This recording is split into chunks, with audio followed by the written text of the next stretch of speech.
সাপ্তাহিক ছুটির দিনে রাজধানীর পাম্পগুলোতে পাল্লা দিয়ে বাড়ছে তেলের জন্য ভিড়।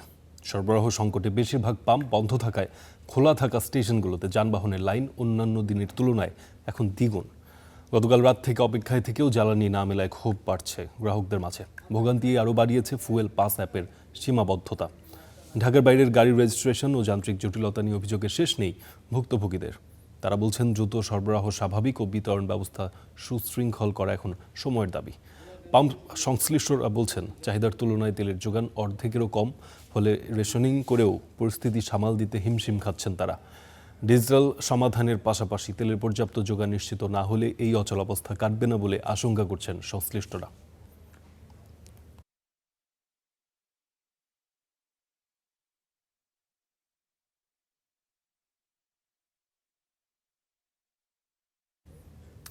জ্বালানি সংকটের বিস্তারিত তথ্য আমরা মাঠ থেকে সংগ্রহ করার চেষ্টা করব। শুরুতেই রাজধানীর খবর জানার চেষ্টা করব। সেই খবর জানানোর জন্য যোগ দিচ্ছেন আমাদের সহকর্মী ফাহিম ইউসুফ।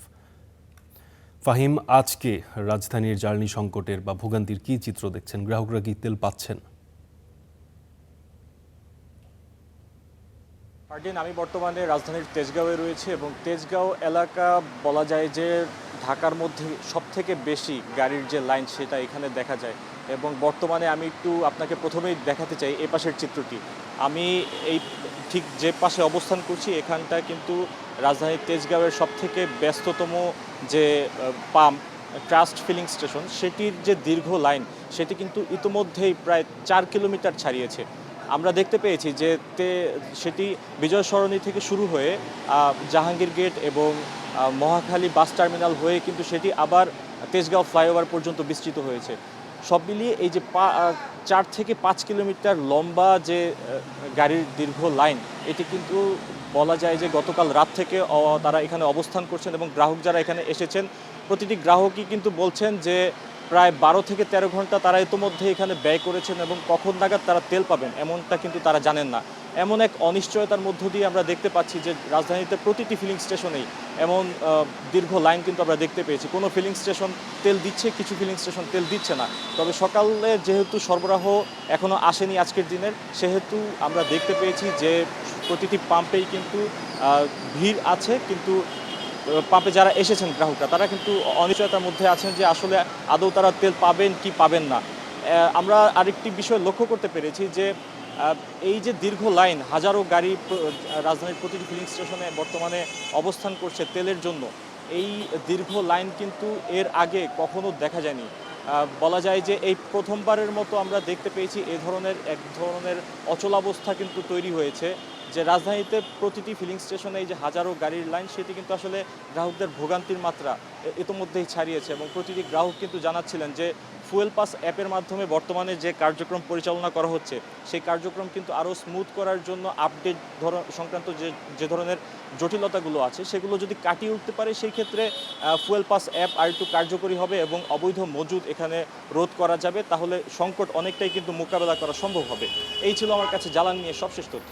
জি ফাহিম, আপনি যেমন বলছিলেন আমরা সেই চিত্র দেখছিলাম। আসলে জ্বালানি সংকটের যে ভোগান্তি সেটি আসলে সকল মাত্রা ছাড়িয়েছে। এরই মধ্যে আমাদের সহকর্মী রাশেদুল ইসলাম রাজু নারায়ণগঞ্জ থেকে যুক্ত হচ্ছেন। রাজু, আপনার কাছে জানতে চাই নারায়ণগঞ্জে আসলে জ্বালানি তেলের ভোগান্তির যে পরিস্থিতি সেটি সম্পর্কে। এরই সাথে আমরা জানতে পেরেছি নারায়ণগঞ্জে লোডশেডিংও চলছে। সব মিলিয়ে যদি আমাদের পরিস্থিতি সম্পর্কে জানাতেন।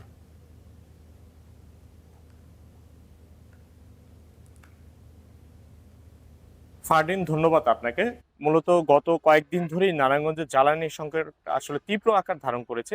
আমরা আজ সকালে এসেও ঢাকা চট্টগ্রাম মহাসড়কের পাশে যেসব ফিলিং স্টেশনগুলো রয়েছে এর প্রত্যেকটিতে আমরা ঘুরে দেখেছি অধিকাংশ ফিলিং স্টেশনেই আসলে তেল নেই, বিশেষ করে অকটেন একেবারে নেই বললেই চলে। এর ফলে যারা মোটরসাইকেল চালক রয়েছেন তারা তীব্র ভোগান্তির মধ্যে পড়েছেন। আর গতকালের চিত্র যদি আপনাকে বলতে হয় তাহলে প্রত্যেকটি পেট্রোল পাম্পে আসলে মোটরসাইকেলের দীর্ঘ সারি লক্ষ্য করা গেছে। এর ফলে ঢাকা চট্টগ্রাম মহাসড়ক এবং নারায়ণগঞ্জ শহরে তীব্র যানজটের সৃষ্টি হয়।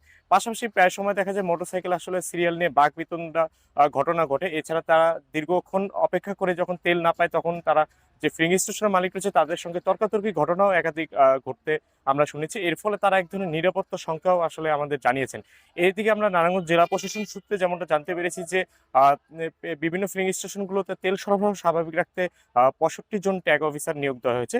এর পাশাপাশি নারায়ণগঞ্জে যেসব তেলের ডিপো রয়েছে, বিশেষ করে পদ্মা, মেঘনা, যমুনা ডিপোগুলোতে আমরা খোঁজ নিয়েছি। ডিপো থেকে আসলে বলা হচ্ছে যে তেল সরবরাহ স্বাভাবিক রয়েছে, তবে যারা ফিলিং স্টেশনের মালিক রয়েছেন তারা আমাদের যেমনটা জানিয়েছেন তাদের যে চাহিদা অনুযায়ী তার তেল তুলনামূলক খুবই কম পাচ্ছেন। বর্তমানে আমি যে মৌচাকে যে ফিলিং স্টেশনটি রয়েছে তারা আমাদের যেমনটা জানিয়েছেন যে তারা আগে সপ্তাহে 3 থেকে 4 বার তেল পেলেও এখন তারা মাত্র সেখানে 2 থেকে 3 বার তেল পাচ্ছেন। পাশাপাশি যেখানে তাদের আসলে 10,000 লিটার তেলের চাহিদা রয়েছে সেখানে তারা মাত্র 3 থেকে 4,000 লিটার তেল পাচ্ছেন। এবং আজ সকাল থেকে আসলে তেল নেই, কখন নাগাদ আসলে তেল দিতে পারবে আসলে তারাও আসলে নিশ্চিত করে বলতে পারছে না।